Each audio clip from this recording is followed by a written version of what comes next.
Cullan Bodman was a typical, clean-cut, all-American guy. He was nearly 6 feet tall, with sandy brown hair and green eyes. True to his name, he was a good-looking lad. He had a lean and trim build, physically fit.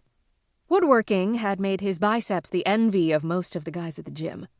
They were toned and sinewy, something that came from physical labor rather than barbells.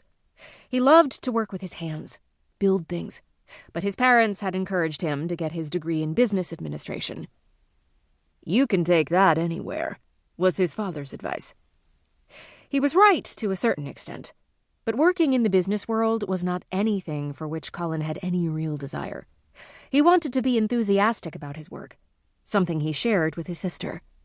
They were both creative and sensitive, and they felt smothered if they couldn't express themselves.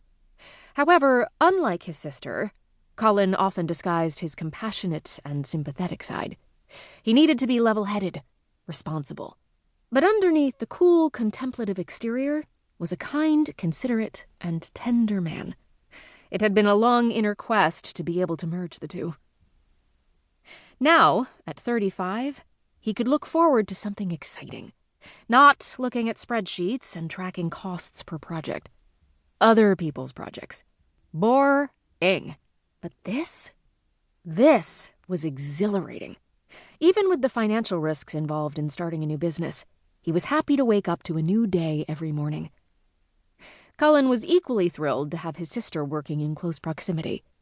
Growing up, he had always been his sister's protector.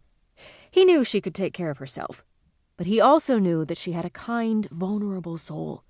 Her empathy could lead her down paths where people did not appreciate her generosity.